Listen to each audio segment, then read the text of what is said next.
Today's episode of Transqat is available as an audio-only podcast.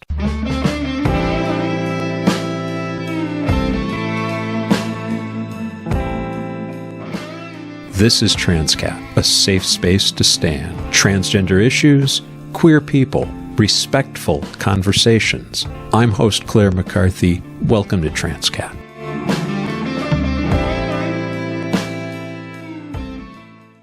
Welcome back to Transqat. Today, we have the third and final episode of Voices from Pride 2025. You can find the first two parts in episodes 106 and 108.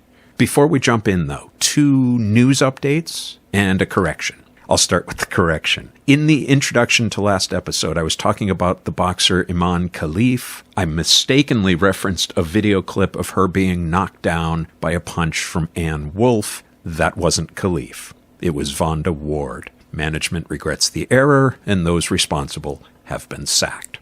At the Supreme Court, on January 13th, arguments were heard on two cases involving trans femme athletes. In Little v. Heckox, Idaho's policy of banning trans women from sports was challenged by a now 24-year-old athlete on the basis that the law violates the 14th Amendment. The federal district court temporarily barred the state from enforcing its law, and this ruling was upheld by the Ninth Circuit. West Virginia's 2021 law was similarly challenged by a 15-year-old trans athlete. A judge issued a temporary enforcement ban, but he eventually ruled against the plaintiff. The U.S. Court of Appeals for the Fourth Circuit ruled that the West Virginia law violates Title IX. Now, given that Skirmetti was also argued on the basis of the 14th Amendment, I'm not optimistic about these cases, but I truly wish the plaintiffs bonum fortunam.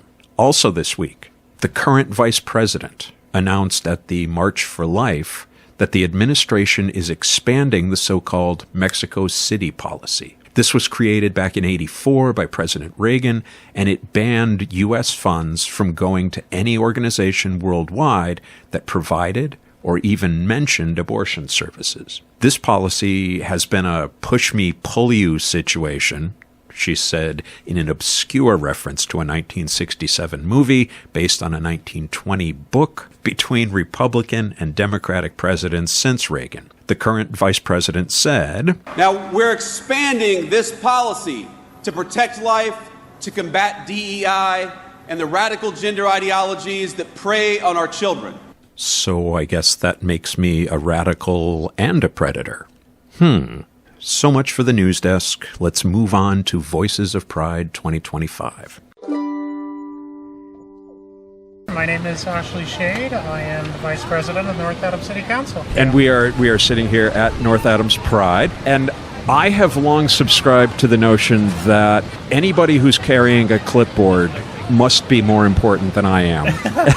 And you, in fact, are carrying a clipboard. Tell me about that. Yeah, I'm collecting signatures to run for re-election to my third term on the North Adams City Council. We have our elections every 2 years.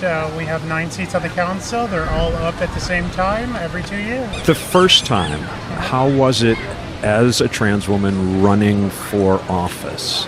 You know, locally it was fine. Online, different story, of course. Found a lot of support in the community, and I ran a really good campaign. I had a great team behind me, and I was able to fundraise really well. And I finished in the top 9, and I became the first trans person elected in Berkshire County. So what would you say are the accomplishments you're most proud of? One of the first things I did when I got on the council was to repeal our curfew law.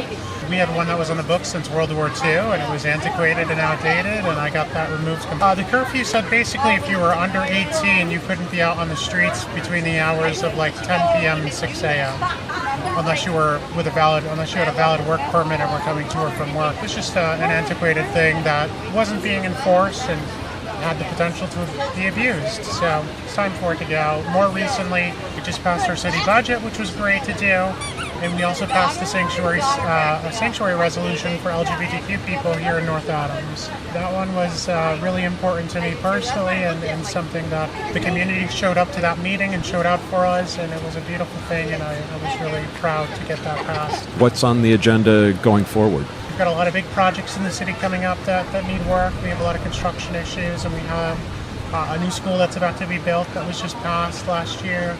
One of the big projects that I want to see through going into the next term is we recently passed funding so we could have our municipal code reworked. So it's a recodification process is what they call it. Our code hasn't been looked at and been redone since the 1970s. So it is 60 years old, it's antiquated, and it's time for us to trim it down, make it easier, make it simpler for people to understand. Love my parents, great allies, very supportive, and it was actually about a gay couple in that movie. They gave the shirt to me as a gift. I have not seen the play yet, but I have to see it. So that's a real thing. Saw the horror movie as a musical. As a gay romance musical. Wow! My name is Mars. I'm non-binary. I'm transmasc. Yeah, I feel like I've known since I was a kid, but here I am now, just expressing it. When did that transition, if you will, from I've got a sense inside of what's going on to I'm going to move to bringing that into the outside world? When did that start? I'm AFAB, so I've always been a quote-unquote tomboy since I was a child, and I've always wanted to, wear boys' clothes, blah, blah, blah, blah. I was a masked lesbian for like 15 years, Okay. and I feel like in the last 5 years I really looked in, and it's about to be 2 years on T now, so Wow. yeah. That is a pattern that Yeah. I hear all the time on this show, that transmasc people end up having to come out twice. Oh yeah, absolutely. Yeah. It's interesting too, because my family, they always, like my little cousin, he was like, there's boys, girls, and then there's you, and I was like, yeah, exactly. But before, like, I feel like with the times changing, so has vocabulary, and I think that has helped significantly. When they said that, Yeah. was that in a sort of in the spirit of support, or as opposed to at the time he was like, I would say like under 10, so like really innocent and honest, and looking back, I'm like, you're right, that's true. And especially like, I feel like we all start off loving, and hate is taught. So kids show innocence, and they say their most honest truth. So I feel like if kids can grasp the concept, it's much easier for everybody else. I'm Jesse Ronsky. I've been out for about 4 years now, non-binary trans femme, and trans day of visibility at my partial apostolization program. And this woman came in, she's like, hey, I just met the Pope, and I'm like trying to petition for trans issues in like the church. And so of course that hit my sweet spot just perfectly. Wow. And we just kind of like neurodivergently kind of like bleh to each other the whole session. It's basically just her and I. And she asked me to join this panel up in Hartford. I think it's St. Andrew, maybe? Well, let's go with that. Let's say St. Andrew. Yeah, St. Andrew. And they were like, we're one of the only queer accepting churches in the country, maybe the world, who knows? Wow. And they're like, we would love to have you on our panel. I did a show this season with a group called Dignity USA, which is a group of queer Catholics working within the church. But in general, Catholic Church kind of lines up on the other side of this issue. Yeah, it's going to be an interesting time. I don't really have my answers prepared. I'm just going to go in and wing it. My name is Laurel. My pronouns are they, he, she. You have several flags flying off of you at the moment. Tell me about them. All right, so I consider myself non-binary, pansexual, intersex, and polyamorous. So a lot of identities there. Boils down to why make me pick? Intersex is something that people need to be better educated on. Absolutely. It is an undereducated topic. Intersex is a condition that affects either hormones, genitals, internal or external genitalia and presentation, as well as chromosomal factors. I have a hormonal variant. That means I produce more testosterone than the average AFAB individual.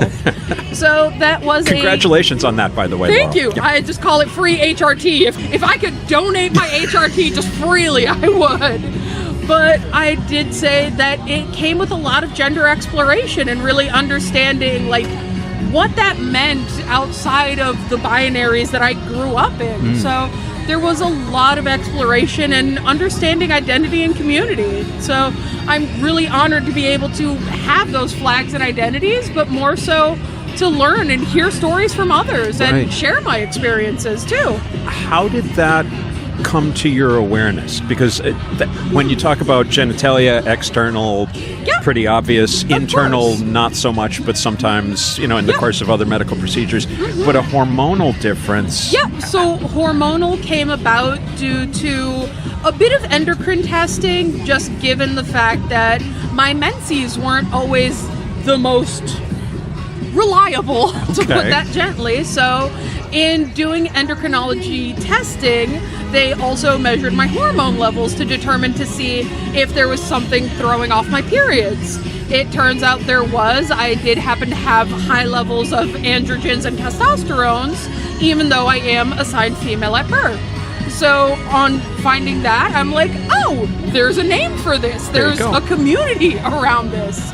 So I began really educating myself and carrying that flag as well, and doing my best whenever possible to illuminate Right. intersex identities, because it really is unspoken when you have more internal presentations. One of the things that I learned from talking to folks, but also from the documentary Everybody, is this desire that Western medicine has to diagnose and cure. And intersex isn't necessarily something that requires that. Yeah, no. Intersex as a condition is as natural as left-handedness or red hair. We see this both in the scientific community and as well as in nature. Many animals have sexual dimorphism, but they also have third genders or more. There are plenty of individuals in nature that are fluid, gender shifting, Right. or even have traits of multiple sexes at once. Right. It is natural, normal, and within the variations of life to have intersex individuals. My name's Amy. You spun the wheel o topics and you landed on challenge. Yeah. Tell me about a challenge you're facing. Honestly, just the current environment, I feel like we went very quickly from the world being very LGBT friendly to just like not quite overnight, but almost like within just a couple years, it went to just very much not. And it just is so uncomfortable trying to figure out which of the places that used to advertise that they're very LGBT friendly, which were just doing that for like corporate pride, And now have backed off the DEI. Yeah, like for the capitalism, and which ones actually mean it. And because it's not always obvious. My doctor's office took down all stuff about LGBT things from their website, but I looked it up and my doctor is still there, and her bio on other websites is still really focused on queer like care. queer health, like gender affirming stuff. So I think they're just doing it because they're like a community clinic and want to make sure they don't lose funds for like really vulnerable populations, and Yeah. figure, they'll still communicate on the down low to everyone else. But like just stuff like that where it's just suddenly That is- okay, yeah. I know I'm welcome there, but a few years ago when I was looking for an LGBT friendly place, I wouldn't have been able to find them now. Do you find that you feel unsafe in places where you used to be able to say, yeah, I'm okay here? It's hard to say because I have like significant anxiety, so me feeling unsafe doesn't actually mean that anything is even remotely unsafe. And I'm also pretty chatty, and I still am not stopping with like, oh yeah, my wife, blah blah blah, my wife is trans, like just casually at work. So it's kind of like, okay, my mind might be convinced that I am unsafe, but clearly, my actions are not changing terribly much. But What you were saying about your healthcare provider, that is pretty prevalent these days, that a lot of places are afraid of losing funding, and so it could well be that at heart they want to stand, but that's kind of what stand means, is when the wind is blowing against you, are you going to stand? Exactly, as well as just all sorts of things like that. There was an incident at my work where I submitted a request to make an LGBT employee affinity group, and it turned out that they did eventually approve it, but I got silence for several weeks, and I thought because of the current environment that they were just gonna like completely ignore that and pretend there was no request so they didn't have to take a stand. It turned out the person who got the form submissions had left, and nobody was monitoring it. Nobody knew where the mailbox was. There were 3 other employee affinity groups in totally different groups that also were completely ignored, and I was just the only one who was like, hey, I'm going to follow up and be a pain about this. Well, that's the thing. Now we have to interpret exactly. So it's like you don't know. Yeah. Is this intentional silence to silence me, or is this silence because of bureaucratic and administrative nonsense? This episode of Transqat is brought to you by Goodspeed Musicals. Goodspeed is a non-profit theater known around the world for producing high-quality new and classic musicals. Overlooking the banks of the Connecticut River in East Haddam, the Goodspeed is one of the most scenic destinations in the state. Also, the Goodspeed has announced its 2026 season lineup. It opens with Jesus Christ Superstar in April, followed by Crazy for You, Gershwin and Tap Dancing, The Snow Goose, a world premiere, and Annie, which will celebrate its 50th anniversary of debuting on the Goodspeed stage. Learn more at goodspeed.org.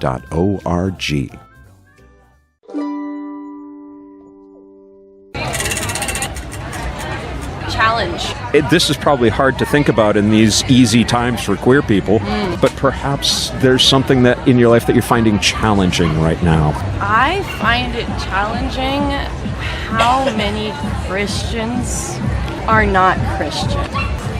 My name is Harvey, first and foremost. I was raised with a family that was not supportive. I wasn't really allowed to have friends. I learned that I was transmasc when I was maybe 13.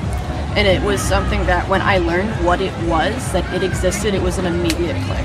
My mom wasn't supportive. She's at least abbreviating my dead name now to just H. But when I went into high school, I got bullied out. Out of the GSA? I got bullied out of the GSA my freshman year. So I gotta hear that. It is a very complex situation. Essentially, I was going into high school with somebody who had started some rumors and said some things, and then it spreads like wildfire, and soon enough the entire group hates you. Thus, I became the king of the loners and the kids who have nobody. And I do that to this day. I'm the kind of person that likes to bring together people because I had no one. So I think people who have no one deserve to have people. I was big on activism, and it was like 14, so it was like Twitter shit. I was really excited going into GSA. I was like, oh my god, I can finally talk to other queer people not on the internet. And I think what essentially happened was someone saw some sort of Tumblr account that it was named Harvey, but it was not me, that they interacted with, assumed was me, and I didn't link that together for many years.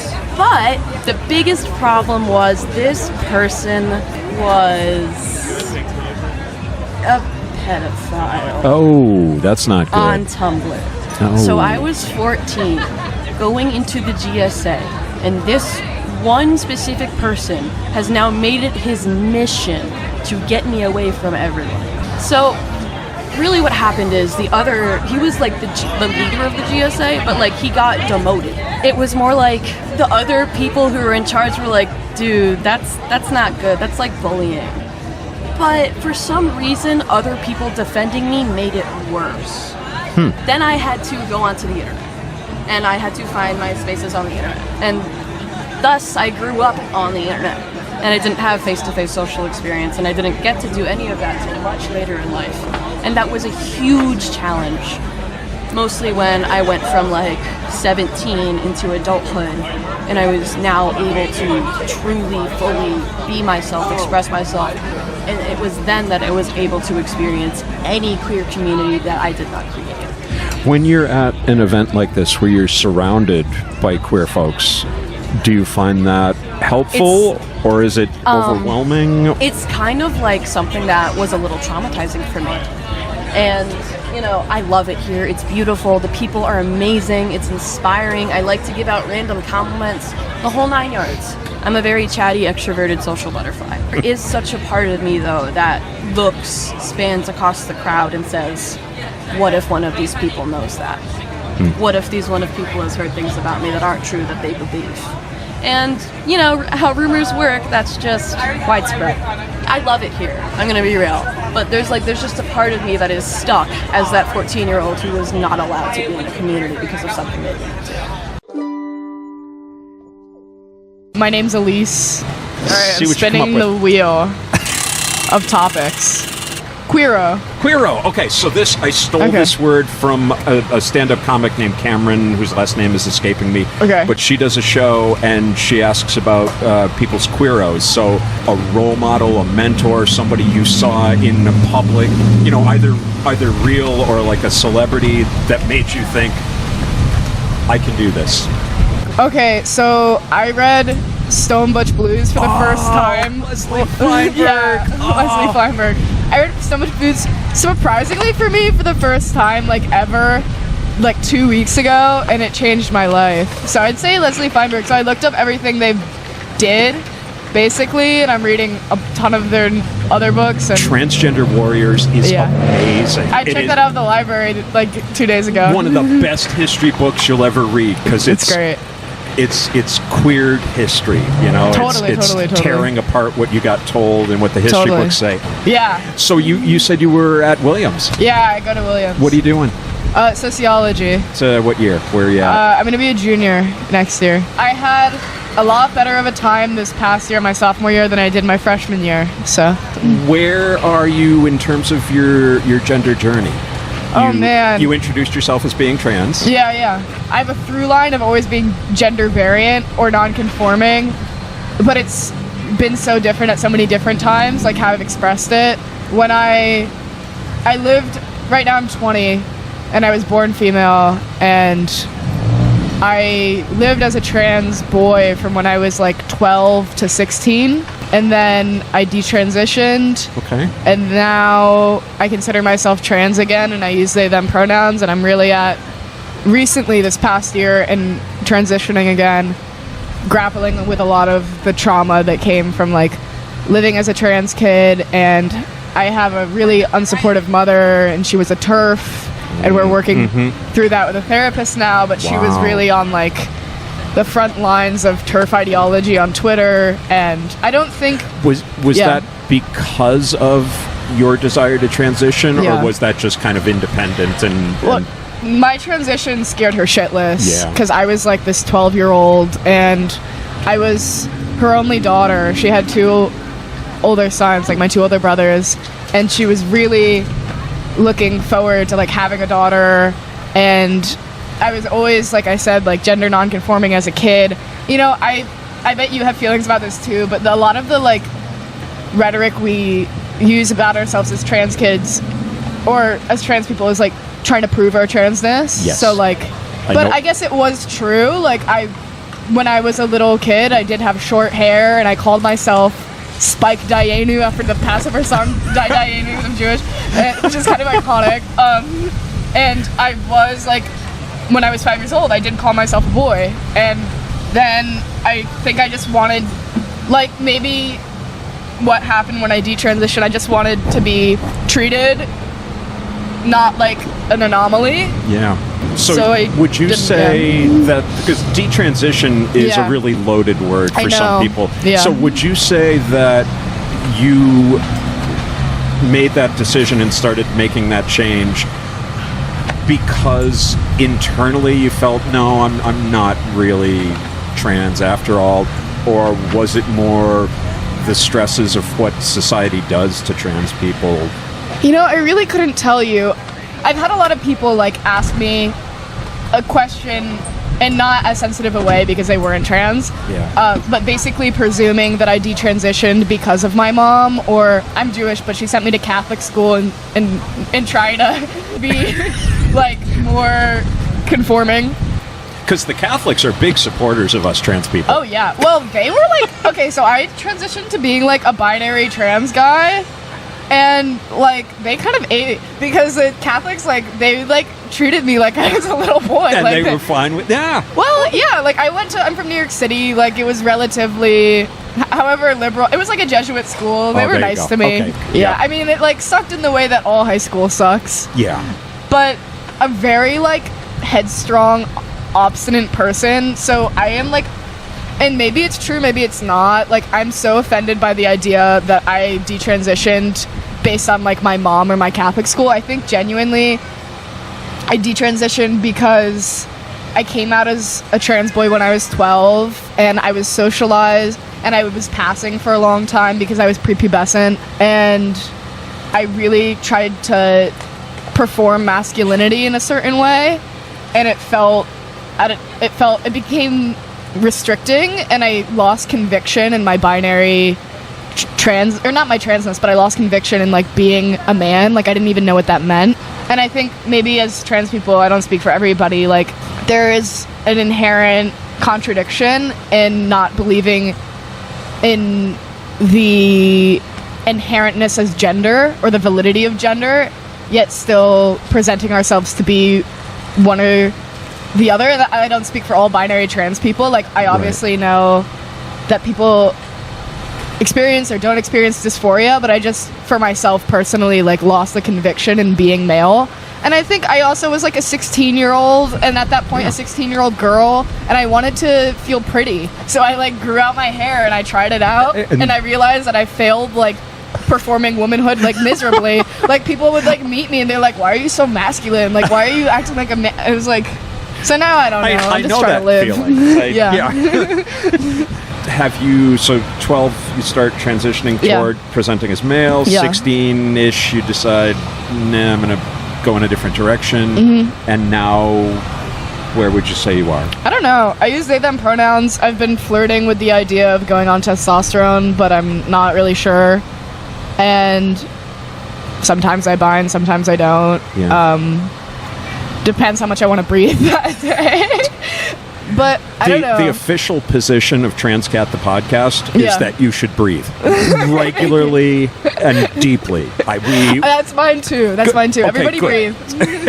I've been trying trans tape and it's been failing miserably. Really? Yeah. But I think the way I interact with my transness now is a lot different than when I was younger, for all the reasons I talked about, but also, like, and I have a therapist who's trans, which is really helpful. But I was talking about it with them, and even when I was detransitioned and identifying as cis, like, I always had, like, a trans history. Like, there was not a lot of cis people who haven't flirted with the idea of their own being trans, like, know what a packer is, or, like, what binding is, or what passing is. So, like, I don't know if I was, like, socialized as a man or a woman, but I was definitely socialized as a trans person because that was my entire adolescence. So you had the vocabulary, you had experiences where you would say, yep. And even today, like, I still identify with it, so that's why I classify myself as trans, because I don't think I could ever understand what it means to not live as a trans person. Hi, you're talking to Brianna Harris. Hi, Brianna. And I'm from Jacksonville, Vermont. You and I started talking about your change agent badge. Yeah, that is something that a bisexual friend of mine, a woman by the name of Robin Oakes, who is a very outspoken member of the bi community, she got some of these made up years ago, and I have proudly sported it ever since. Being here today at Northampton Pride is a good way to do that. As I'm sure you know, just being ourselves is a big part of that. Just simple existence these days makes a big difference. I have been attending Northampton Pride for most of the 20 years that I have been out, and have marched in it pretty much every year. Part of the Unity of the Pioneer Valley Group. The Unity of the Pioneer Valley Group is a nonprofit social support group for trans people of all shapes and sizes and their allies that meets at Bay State Medical Center every second Thursday of the month at 7 o'clock. And it's a free evening. There's no financial requirement, and we provide sandwiches and food and drinks, and it's just a good place for people to meet other like-minded people, and no pressure. People can come and just socialize or share concerns or find resources or whatever they might be in need of at the time. And it's very, very low-key. It's just there is a Facebook page for Unity of the Pioneer Valley. There is also a Unity of the Pioneer Valley or Pioneer Valley Unity Church located in Greenfield or somewhere in that area. So just make sure you get the trans support group instead of the church group. Won't they be surprised? Yes, they would be rather surprised. So 20 years you've been out, you say. Yes. Tell me about what that was like 20 years ago. What was the process? What made you decide I need to do this? Well, I started to formally transition in 2003. Started to gradually make changes, came out to family, didn't come out at work. Came out at work in 2005, which was essentially the final step of the formal part of my transition, and had gender confirmation surgery in 2006. But yeah, coming out in 2005, it was, well, it's never easy. It's never easy for any of us. But I was very fortunate. I work at Mount Snow Ski Resort up in Vermont and have worked there since the mid-1980s. I've been there for 40 years, so I was at about 15 or almost 20 years. So you were already a known company at the time. I was already a known presence. They knew my work ethic. And now, at that point, it's not part of the cultural conversation. It's not something that any organizations are developing plans for. How did it go? HRC at the time had a guide to transitioning in the workplace that was available online.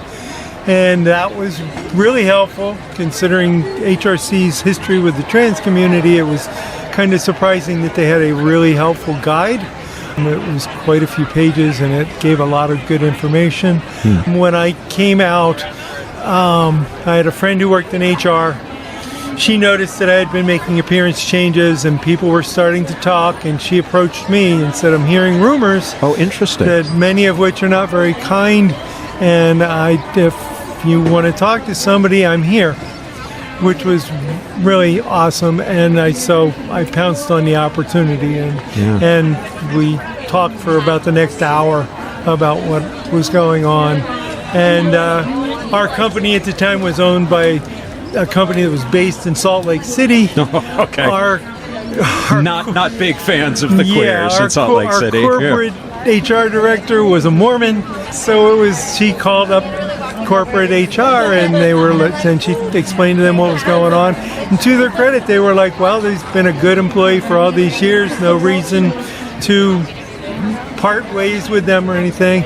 Just follow their lead, have them keep us in the loop as far as what's going on, and it went very smoothly to their credit. There was never any bathroom issues or anything else.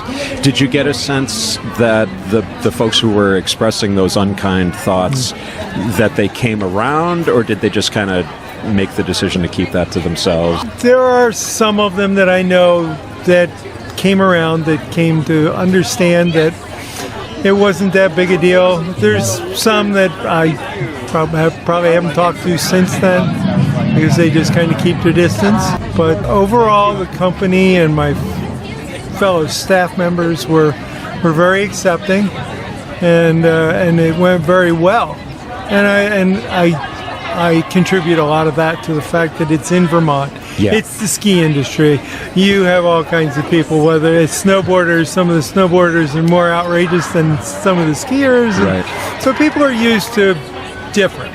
And certainly there are different regions in Vermont, but overall, if you were going to stereotype, it's a fairly progressive state. It's a very progressive state. It continues to be a very safe and progressive state. I participate in women's softball leagues and women's bowling leagues and things up there, and have never had a problem. And a very safe state all in all.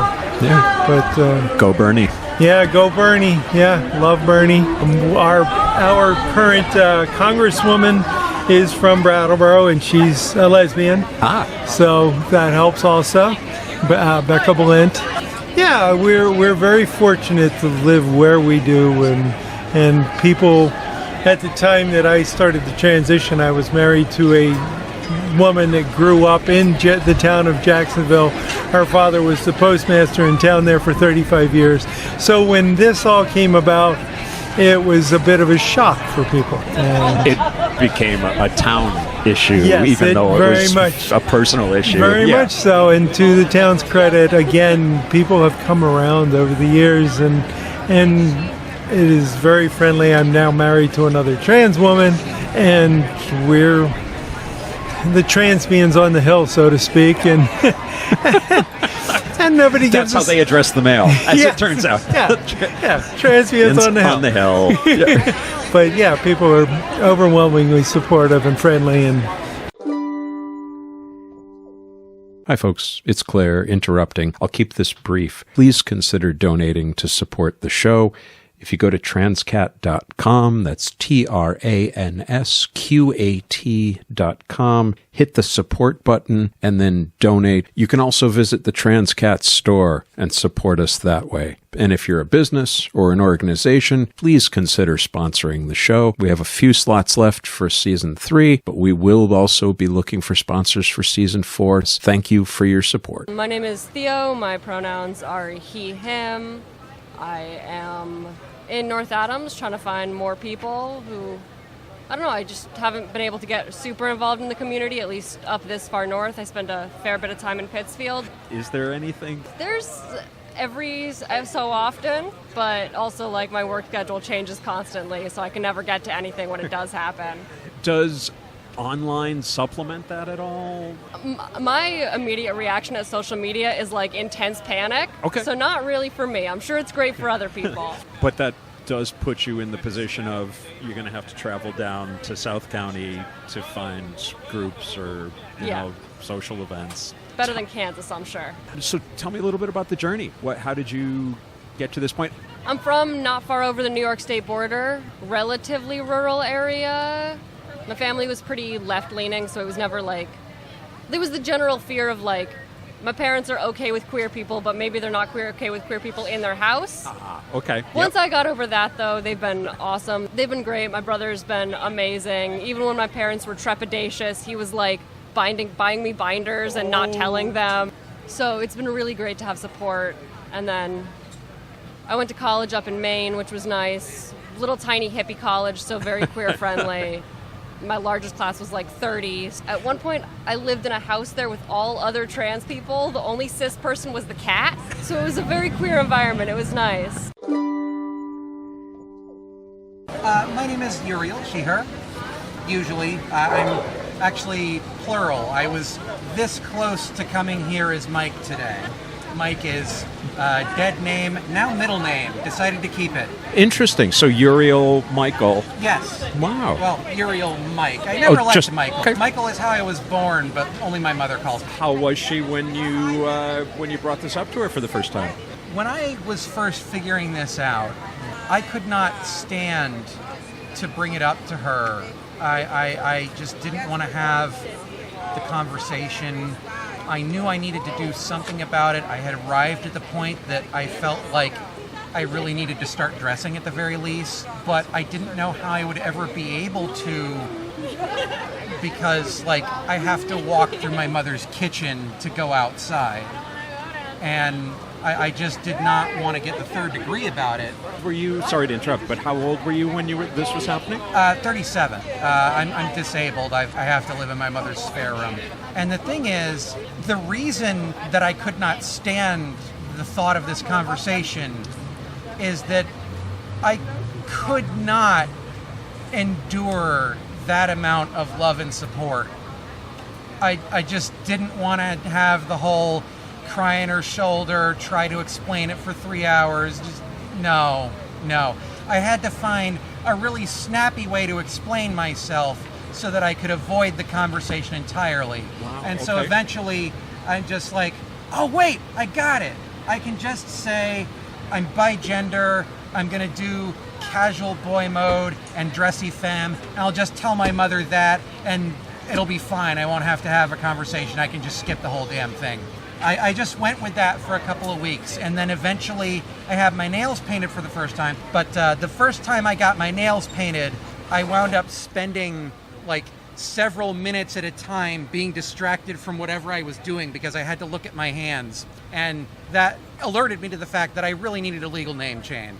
Although there's like, because I am plural, there's still a guy in here. Like, the main driver of this chassis is definitely a trans woman and likes it that way. And honestly, the guy I was wanted to do a lot of this. Okay. But when you're the wrong gender, you wind up a lot of times putting on a "don't look at me" suit instead of having a personality. And that's where I was for 37 years. Well, that's you were just saying in terms of broaching the subject with your mom that you would have preferred to avoid the conversation element of it. Right. And that is from a place of there was not a shred of fear in my mind that she would have a problem with it.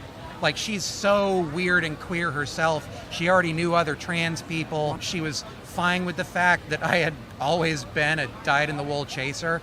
And so it was just not something I was scared of at all. I just could not deal with that intensity of support. Honestly, like, if I am going to find a good way to describe my male headmate, the other person who sometimes fronts is my old name. And as far as I'm concerned, like, just in terms of what's practically going on with his life, that there's a he, him trans woman. Perfectly valid. We talk a lot about language on this show, and I say this with all due respect. Right. The word chaser, I have never heard anyone self-apply that before. It generally has pretty negative connotations. Tell me about that, because you used it for yourself, and if you're choosing it, I'd like to hear why you think that's appropriate for you. I first realized that I was attracted to trans women before I knew they were a thing outside of my head. When I was just 6 years old, I had that kind of thing in my head. I've always loved that sort of body. That's just how I've always been, and it took me a long time to both come to terms with it. You know, everyone has to deal with internalized homophobia. God knows you get a really bad version of it if you don't even know what gender you are. Things going well where they are now? Are you feeling that you're in balance? Yeah, I mean, honestly, discovering my plurality was one of the biggest ways that I started to really understand a lot of troubles that I had in the past. There were so many things where I can look at it and like, oh, that's why I forgot that and then remembered it later. Oh, that's why this person wound up convinced I was a horrible, manipulative bastard. You know, a million different things I recontextualized with this. Yeah. And now that I know what it is, you know, it's still a really tough thing to deal with. It's not something that most people with that problem have full control of, but it allows me to have a lot better communication with myself, and I can really moderate a lot of the things that I was doing to myself when I was somebody else. My name's Emery. I am originally from New Orleans. Right in the New Orleans proper? Like New Orleans proper, yeah. Oh, I taught for a year in Metairie. Okay, Metairie? Yeah, Metairie, sorry. Metairie. Damn Yankees. Can't even... Fucking Yanks, dude. I tell you, we can't even pronounce it right. And speaking of which, how do you pronounce New Orleans? Yeah. New Orleans. Okay, so one word. It's one word. New Orleans. It's new, or like what you were on a boat with. Yeah. Lens. Like, but not N-A-Ws, not Nolans. Oh, fuck no. Oh my God. All dude. right. And it's not New Orleans. Yeah. Which is, I find that worse. Yeah. But you don't have to have people be like, oh, you from Nolans. Like, no, motherfucker. No, I am not. I'm from New Orleans. Okay, cool. Because you got to say it with like the swampy voice, yeah. Right? Like, you got to give it that like the New Orleans. Yeah. Oh, I like it. You're walking through the muck as you're saying it. There could be a gator attached to your body somewhere. Right, you don't know. There's a nutria rat scurrying by. So what brought you up and when?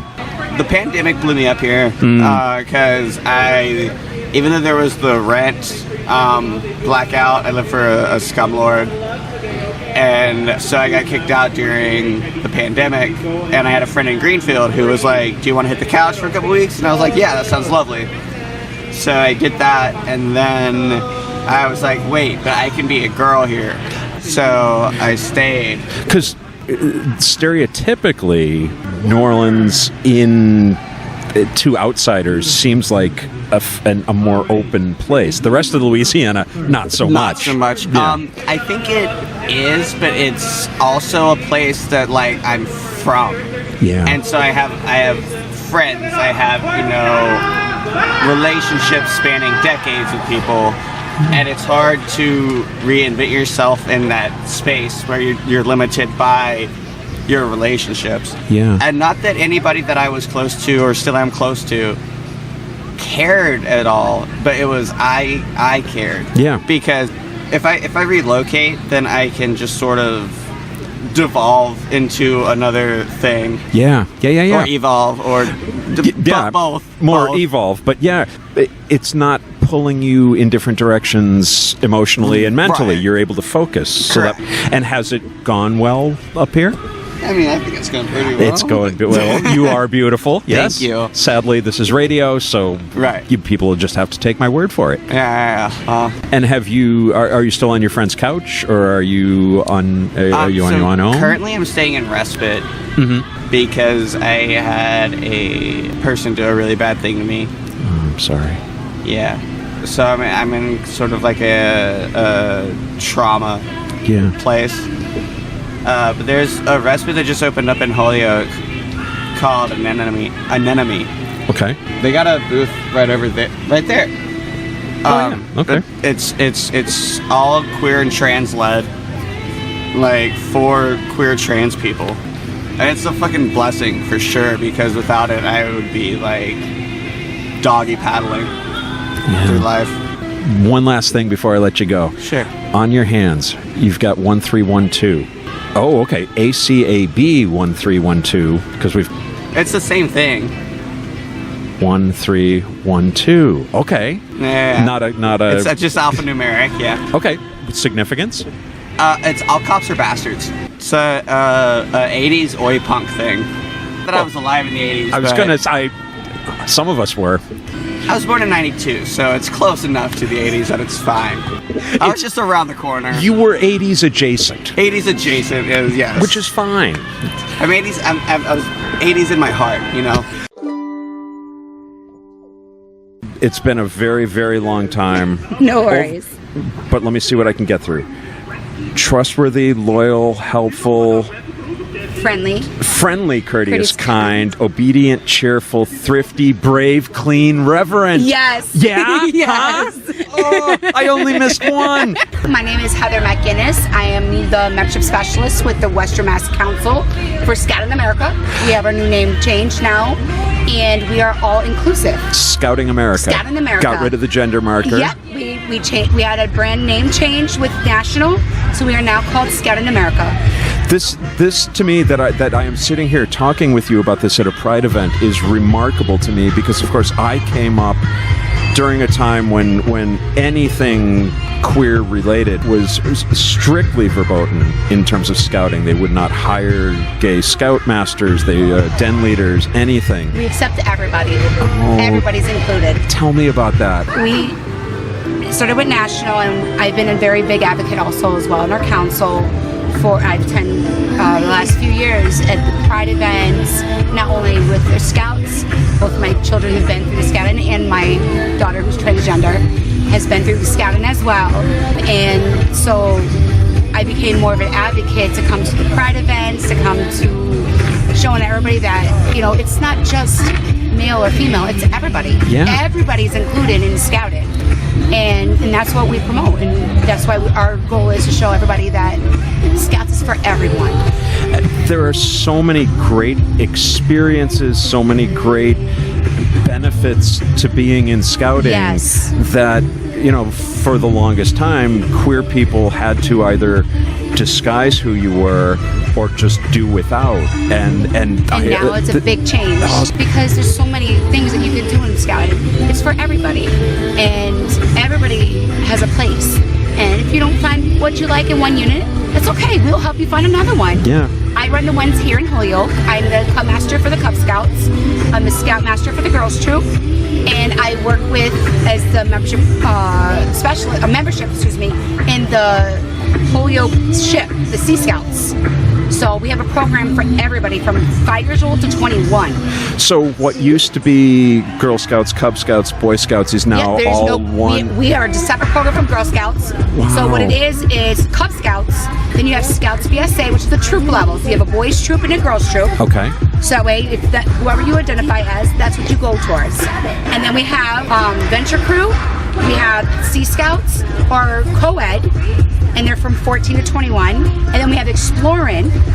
Exploring is from 10 to 21 when you age out. Then you can sign on to be a leader, and it's co-ed. It's for everybody. Wow. And I run the one also in aviation advisor in Westfield, So I run that as well. This is an incredible amount of work, Heather. I love it because it was my sons that started me, or my son and my daughter that started me into scouting, back just being a parent, and this is 11 years ago. And I loved it so much. They aged out. I kept going on. I work with council. I'm also, like I said, a membership specialist in our council. I work with here in Holyoke. I also do the Exploring program where I go to the middle schools in Springfield and I teach them careers. So I certify them in like the Trust, which is recreational drones for free. I teach them, and I'm also certified in Stop the Bleed Coalition, where I'm a Stop the Bleed educational licensee, the only one in our council.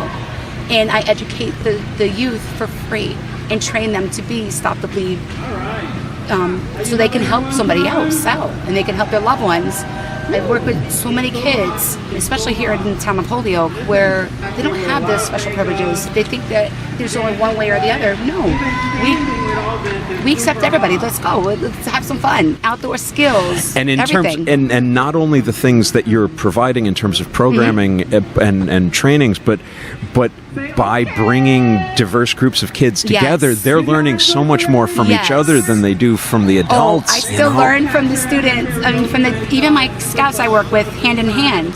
I work so many things. I learned so much from them. And they're like, well, Miss Heather, you don't know what we've been through. I'm like, guys, I lived it. I lived where you guys lived. I grew up in Forest Park area on St. James, so I understand where you guys live. I understand what it's like, but it's okay. I accept you for who you are. We can do this. Look at what I'm doing now, and you can. Yes, and I show them that. And they're like, well, you picked yourself like this? I said, no, but you know what? I love working with you guys. I love doing my job. I love promoting scouting, and that's why I became a membership.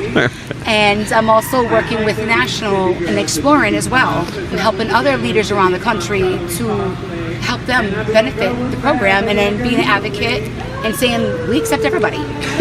You were telling me when I stopped by your tent, you were telling me about when your daughter came out to you. Yes, my daughter came out about, I think it was like 3-4 years ago. She came out as gay. And I said, okay, and I love you for who you are. So I told her, I was like, your godfather's gay, your aunt's bi, everybody. I'm like, I accept them. Why would I accept you either? So you are who you are. That's it. Now go set the table. Yeah, pretty much. If you enjoyed today's episode, and I hope you did, check out parts 1 and 2 of Voices from Pride 2025. They're in your feed as episodes 106 and 108.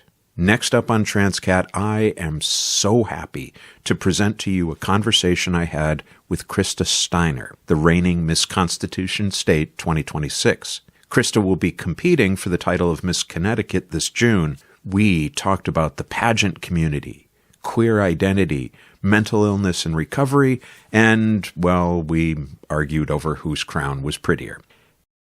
That is the entire purpose of why I've come back and why I've returned to pageantry. I competed in pageants a number of years ago when I was in my late teens and my early 20s, and I took several years off to live life and learn who I am as a person.